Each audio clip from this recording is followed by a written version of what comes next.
you guys see me on Sean's show this week? Oh, you saw that? What did you think about that? Oh yeah, I saw it. I was laughing. You were laughing? Yeah. I'm glad you were laughing. You didn't have to go through it. That was hilarious. That was hilarious. That What was was the funny most about it? ridiculous thing I've ever seen. Yeah.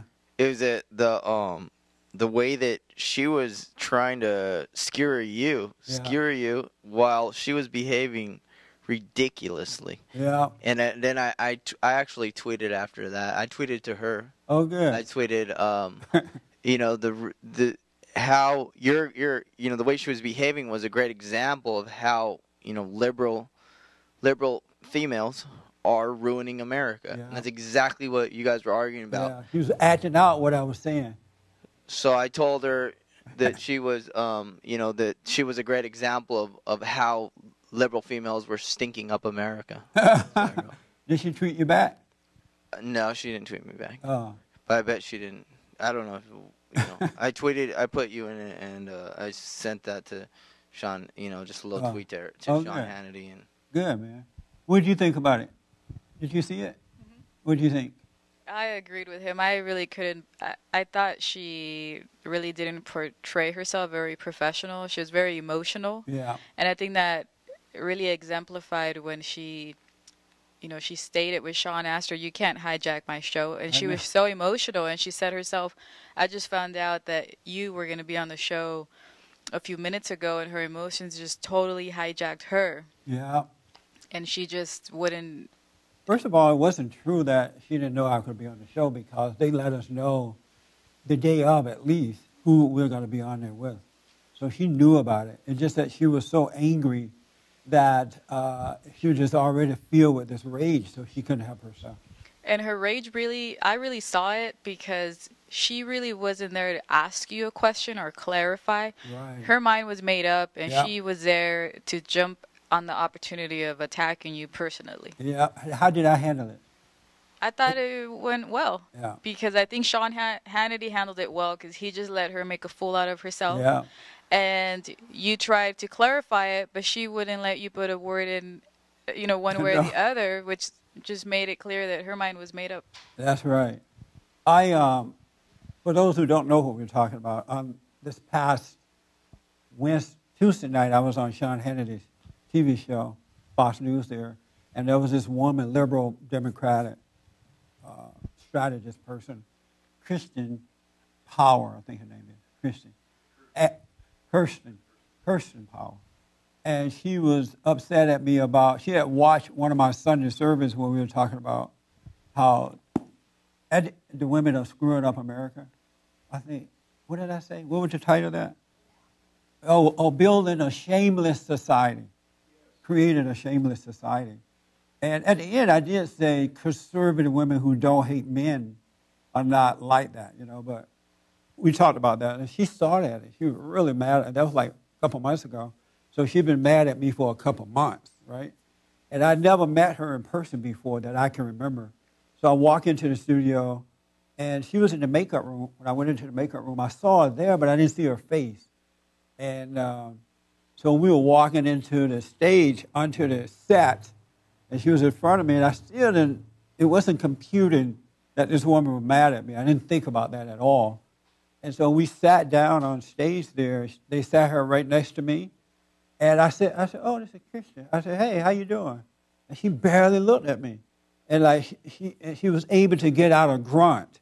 She was so angry. She looked over. She said, "Ugh." And so I just thought she was constipated, you know. I'm thinking, wow, she must be constipated. So she was like, "Ugh."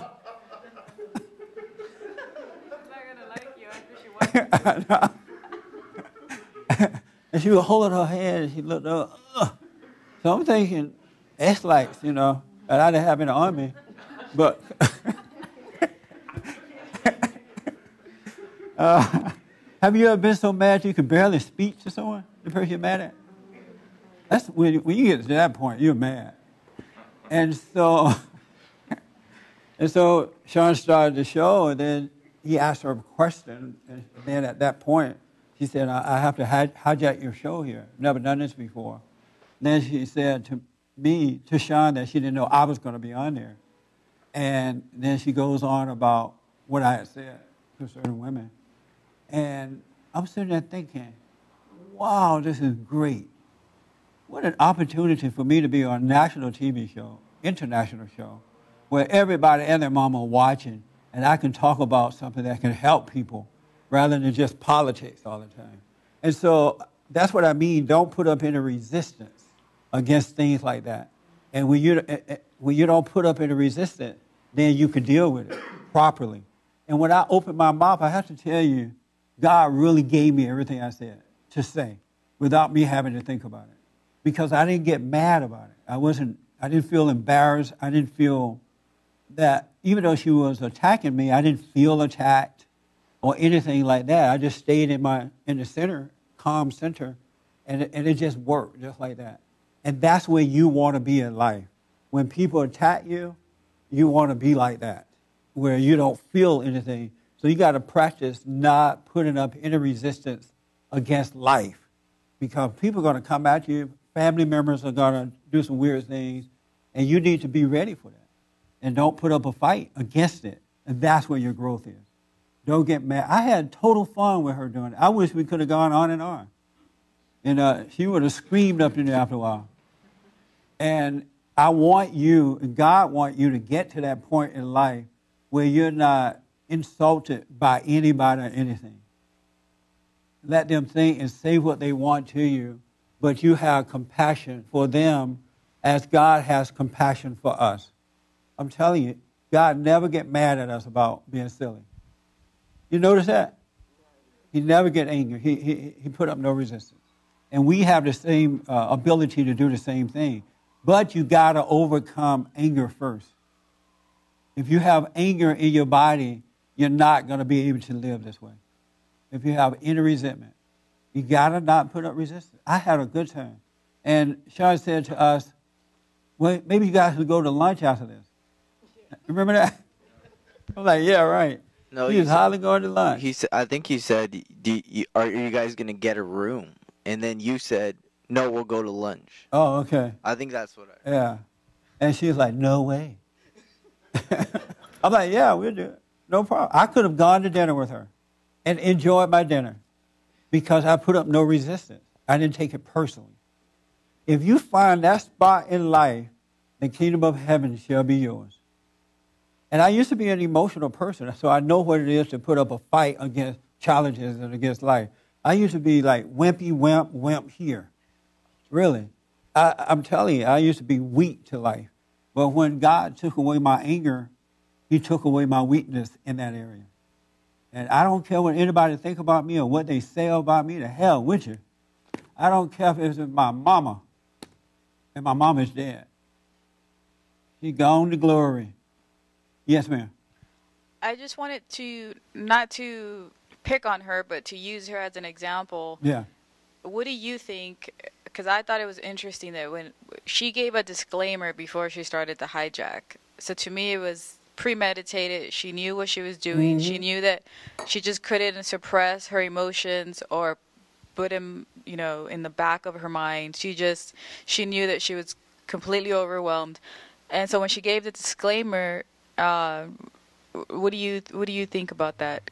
She didn't just go off on a rampage. She knew what she was doing. Yeah. She knew what she was doing. Even Sean said to her, well, if you didn't know he was going to be here, why did you bring his quotes? Remember, she had all these things I had said. She had them with her. She had them right there, right in front of her. So if she didn't know I was going to be there, how did she come prepared for me? She lied. She knew I was going to be there. But she was so angry, she just wanted to put up this front like she didn't know I was going to be there. It was an accident. It wasn't. It was the truth. But I thought to myself, wow, it's something else how God can make ways for you to get the truth out there. I couldn't have created that situation myself.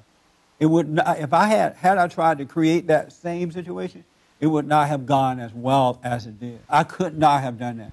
And that's how God operates. He made ways out of nowhere for you. And if you learn to deal with life properly by not resenting anything that you have to go through, you're always ready for it. Always on the alert. You're always ready. Because God's way is smarter than Satan's way. And that woman is on the side of Satan. I mean, she was like so mad. I'm telling you, it looked like she was constipated. She couldn't move. He's like, ugh. I'm like, Lord have mercy. What's wrong with this white woman? It was fun, though. I had a good time. Yes. When you said you appreciated the opportunity, yes, were you aware of that? I mean, you weren't appreciative in the moment, right? Because you were basically being attacked. Were you appreciative after you reflected on it? Or? No, I was appreciating the moment while it was happening. Wow, that takes a lot of awareness to, have that kind of appreciation while you're being attacked. I mean, you'd have to literally be really aware. Cause yeah, you have to not be mad about it. Then you can be aware. Everything right then and there. Absolutely, man. But if you're angry, you will go unconscious even more so when attacked, and you won't appreciate the moment. And then God can't work through you in the way that he normally would when you're calm about everything. You're not taking it. I couldn't believe what's happening. I'm like, wow, this is so cool. Oh, life is already worked out. It really is. You just don't know it because you're constantly overreacting to things. You put up a fight against everything. And that's why you don't know that it's already worked out. You can't put up to a fight against it and win this. You have to speak up, but don't hate. Speak up, but don't resent. I'm telling you, folks, it's beautiful. Somebody got to tell the truth. God is with you. Don't worry. He'll take care of you. And I want you guys, ladies and gentlemen, here to tell the truth, but don't resent. And don't put up a fight against the people that come at you. Forgive them. Speak up, but don't resent. It'll bless your socks off. It really will. Tell the truth, tell the truth, tell the truth. All right? Don't be afraid. But don't take things, if you're the kind of person that take attacks personally, you're not capable of telling the truth. Because how are you going to tell somebody the truth if you're sitting there judging them? And the way you know that you're judging them because you're operating from this anger that you have. That lets you know you're judging them for what they're doing to you. So that's not love. I want you to watch yourself. When you speak the truth, don't be apologetic for the truth. You know, someone's going to attack you. Oh, I'm sorry. I didn't really mean it that way. Yes, you did. You meant the truth that way. And don't apologize for the truth.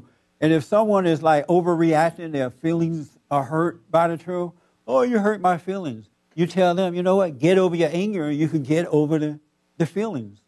You're having these feelings because you hate the truth.